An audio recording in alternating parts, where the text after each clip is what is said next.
How's it? I'm Kanoa. I'm a musician, producer, and lover of music. And welcome to my world. The guys from Tiny Desk do this a lot. And then I can do this. And maybe my vocals might sound alright. I don't know.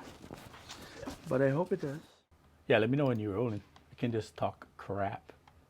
Yeah, I'm rolling.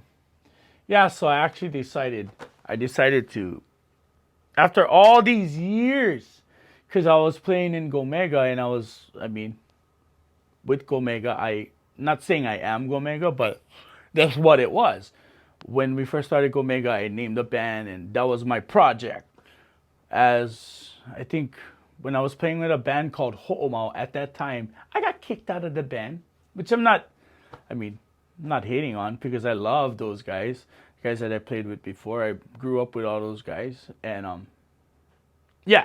So I got kicked out of the band, but I was frustrated at the time, so I wanted to make a band that could do the local thing, but like we were heavier, so we were like really doing a lot of heavy music at the time too, and just genre jump, like legitimately genre jump because big fan of music, big fan of learning how to make music.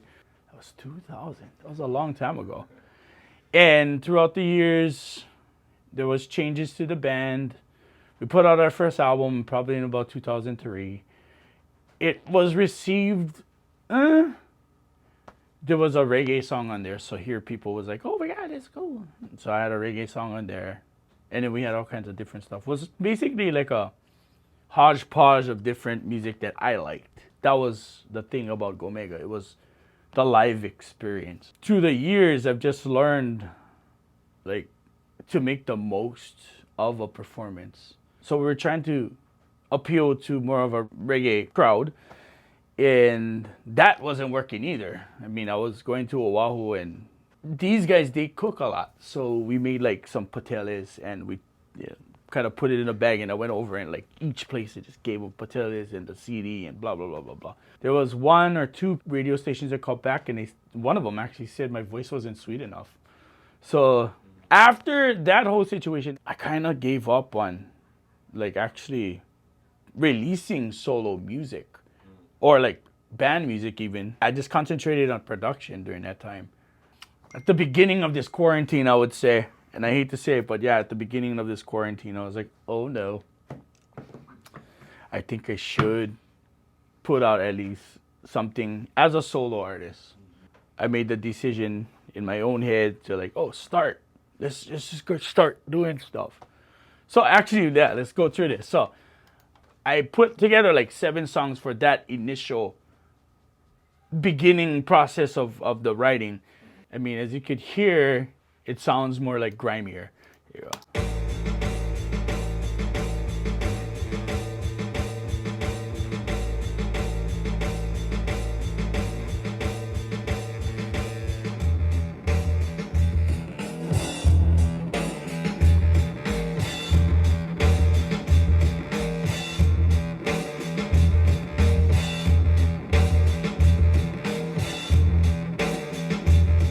Yeah, funny. Bass with distortion. I just wanted this song to be bass and drums. So I was listening back to all the other stuff they made. I could go for about an hour just on this project that I was working in the beginning stages of working on my solo project. Yeah. Mind you, every time I try and sit behind this board or try to sit behind a console or whatever, I'm in my own head a lot of times, but I'm also reaching out, I would say, and not really thinking about what's going on here. Like, just kind of like, okay, well, we have the whole world in our hand, like you say, got these phones here, and we see a lot of stuff, and I think the healing part or the healing process of that whole situation is very universal. So I'm always thinking like, if I go and put out music or do stuff, it should be a healing process for everybody. Music is always a healing process. with that being said, like this was like really like grimy, and I was like, oh, okay, I'm not really feeling it. And then something told me to one, come from a place where you're familiar with, one, and two, I think a lot of people are forgetting about feel good stuff. Maybe it's just me, but like I was just thinking at one point, I was like, I'll just kind of put my energy into like feel good music. We need space for that. We need space to be stoked, super happy. And when you're just bombarded with bad news all the time, I like to be that person to be like, hey guys, there's still light here even though like things are happening. I actually have a format that I'm working with now on the new project, which is called Retrofits. I'm calling it Retrofits. You guessed it. Yes, sounds, a lot of it's going retro. Went from being grimy to now, yeah, just feel good. Yeah, simplicity I think is the best thing. And like, even though it sounds complex, this shit's really simple. But yeah, I actually sang on it. I like the way this feels. The body feels so good on your body. Girl, weave it just like a glove. I'm so in love. Prepping. I'm conforming to your body from the day you drift to your feet. To make the purchase you want me, baby, 'cause I'm all you ever need. Believe me, you got nothing to lose. Yo. Put me on, wear me out. Yeah, so this is the direction though, and it's funny because like I have certain people that I have referenced my tracks or whatever when I'm working on something on my own, and it's funny that all these people that I've sent stuff to, they weren't expecting this, and I was like, dude, I grew up on this shit.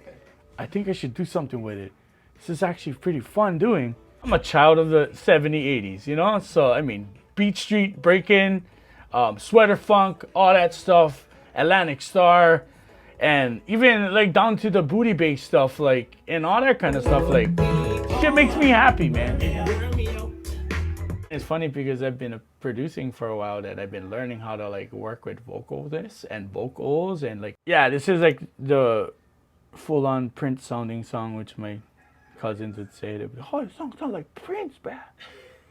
Oh, bad man. If it looks like I'm a little too into myself, just let me know. I'm a worrywart when it comes down to that kind of stuff. Like, I'm like, because I don't like being in front. It takes me right now doing this right here. I feel uncomfortable doing stuff like this, like talking to a camera, and I mean, yeah, it looks like it's easy for me. I get babbled, so I'll just be nervous and talk about stuff, which I'm really nervous right now, but it's fine. But nah, you're doing great, man. I think you're doing fantastic. You look like you've been doing this for years. You're as natural as I've seen you. I watch a lot of YouTube videos.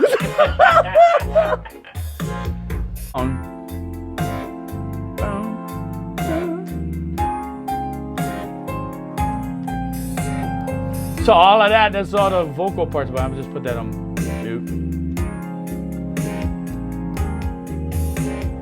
I just send you listen to like the instrumentals that I'm already pre-producing right now. Nice. With it, but I like it. Yeah, it works. Yeah, man. Gotta love this So Def Miami bass sound, man. This southern stuff. Loving it.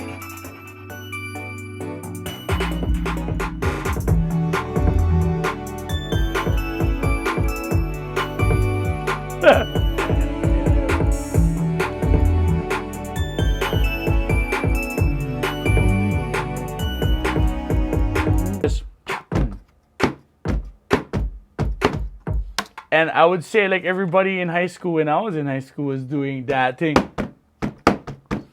So I kind of went that route and not found, but like learned about the simplicity of all these different rhythmic patterns.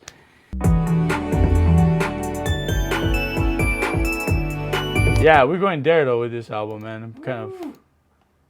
I didn't want to put out something that made me look like an old man trying to be young.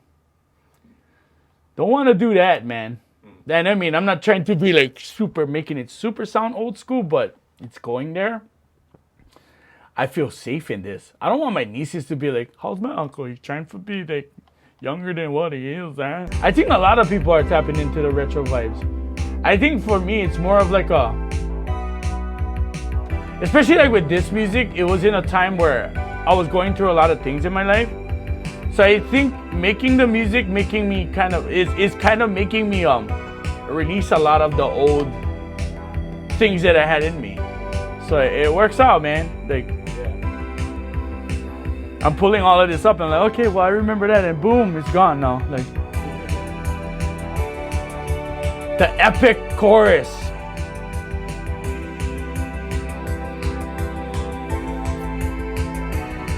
It's funny.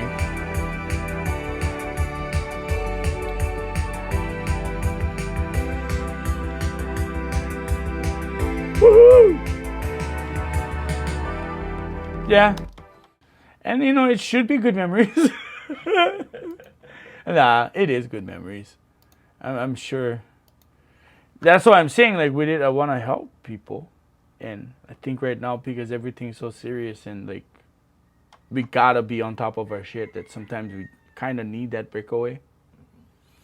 And especially during these times, too, I've learned that during the wartime, they had a lot of quarantine, too. There's a lot of shit going on during that time, and I would say a lot of the things that was remembered was the wartime music. That shit stuck out. So what would I say inspires me to do what I do? I hate to be so cliche, but I would say, like, everybody in life. You know, people around me inspire me. And just going through what we're going through, like, I learn something new every day. After a while, as you get older, you kind of realize that you need to conserve your energy and put it in right places. Your heart will tell you where you need to be, and I think I've trusted my heart for years. So you just use your heart, man. Kind of works itself out.